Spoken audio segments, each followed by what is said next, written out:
Hey YouTube, it's Arrogant God Jealous, and normally when I come in to talk about how bad God is, it's usually the Christian, Jewish, and kind of Islamic God, but today I'm going to actually talk about how some of the other gods are evil in their own ways. And more specifically, I'm going to focus on the Greek gods. Now, I know that the easy thing to do would be to insult Zeus and Hera because of Zeus constantly cheating on his wife. By the way, not gonna lie, Zeus is kinda like the Bill Clinton of Greek gods when you think about it. But anyways, not gonna even bother about that because that would be too easy, and not gonna go and focus too much on the fact that Hera is constantly torturing and being mean to the offsprings that are resulted in these affairs, because that would be simple and obvious. Instead, I'm actually going to talk about a Greek myth that is probably well known, but its origins are not quite as well known or not quite as questioned as they should be. That story I'm going to talk about is Medusa. Now, I'm sure you probably know about how Medusa is this really ugly chick who has snakes for hairs and apparently is able to turn men into stone just by looking at them, which says how ugly she truly is. And you might also know that she was eventually slayed by Perseus. Now, I'd like to actually tell you about how she got this curse. Apparently, now, you might know that Athena was the one who turned her into this ugly monster.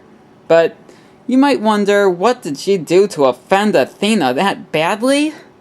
Well, funny story. You see, back before she was cursed, at which time she was quite hot, she apparently was at a temple and worshipping Athena. So in other words, she was basically praying to her.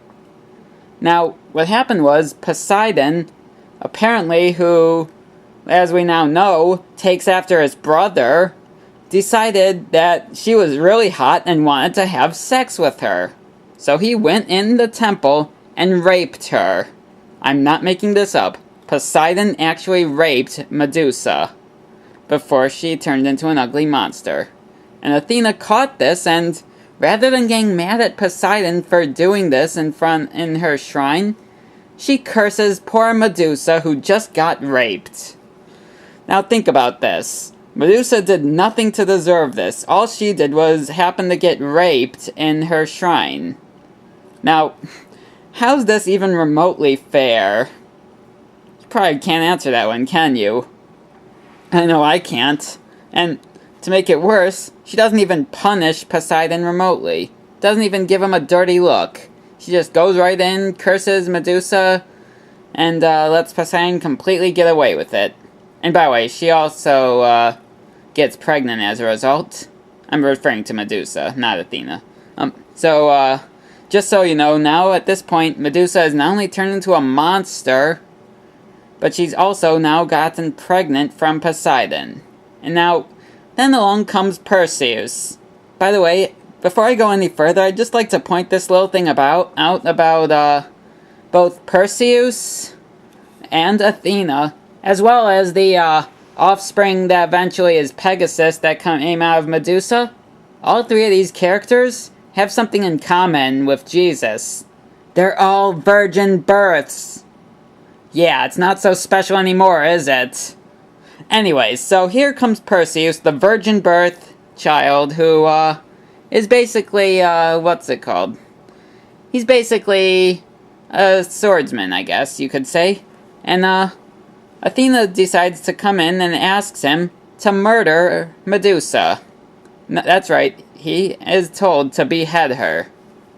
And he is even told the entire story of what happened. Athena actually tells him all about how she cursed Medusa, just for getting raped by Posidon. And is Perseus sympathetic? No. He's not even remotely caring or sympathizing at all. He says she deserved it. So anyways, here goes Perseus off to behead Medusa, and sure enough, he succeeds and kills poor Medusa. At which point, Pegasus somehow comes out from her severed head. How that happens, I'll never know. But there you go, that's the virgin birth. So anyways, at this point, poor Medusa is killed, all because she got raped by Poseidon. So now, let's see how many evil characters this includes. First off, we have Poseidon, who, as I've already pointed out, is clearly horny and takes after Zeus. And he goes in and rapes Medusa.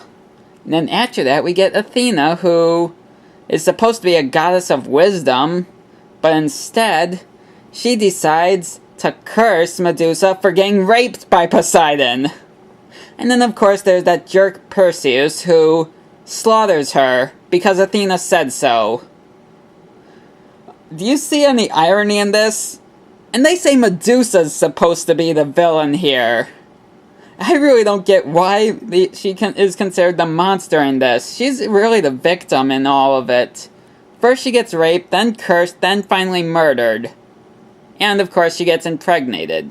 Now, try to picture a similar scenario here. Let's suppose there's this really hot girl in church praying. And suddenly, a priest comes in. How about, for all humor's sake, it's a Catholic priest. Anyways, so a priest comes in and sees how hot she is and just can't resist. So he decides to rape her. Soon enough, a cop comes in and stops the raping, and rather than even so much as punishing the priest who openly admits that he raped her, he instead arrests the hot girl who got raped. Oh, and now at this point she's in jail and she's gonna be pregnant, but doesn't know that yet. So anyways, now while in jail, she kind of gets a violent attitude and starts beating up the other prisoners. Kind of like how Medusa would turn people into stone, even if she didn't want them to. So anyway, she would go around beating up prisoners because it was the only way to survive. So now at one point, the cop who arrested her wrongly decides to hire his half-brother. Keep in mind that since Perseus is the son of Zeus, just like Athena is, that does technically make them half-siblings. So anyways, the cop hires his half-brother to go into the jail and cut this girl's head off.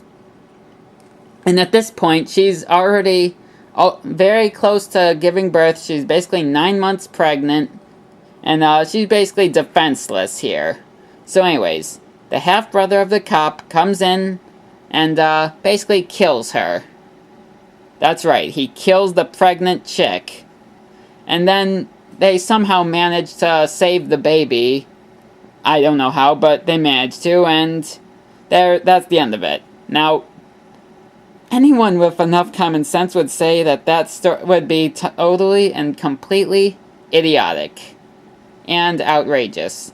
The priest gets away with it, the cop falsely arrests someone, and the victim gets killed for something she didn't deserve. Now, I guess that in a way, you could say that the Greek gods are really just as bad as the god of the Bible. Though in all fairness, I'll admit some of the Greek gods are a little bit nicer, like Hercules, he's basically a hero, but thing of it is that the Greek gods can do some pretty bad things in their own ways at times. So, in truth, all the gods or goddesses and other godlike characters are basically in some way bad. It's not really just the Christian God. Oh well, peace, and may the gods bless you. But let's just hope they don't turn you into a monster.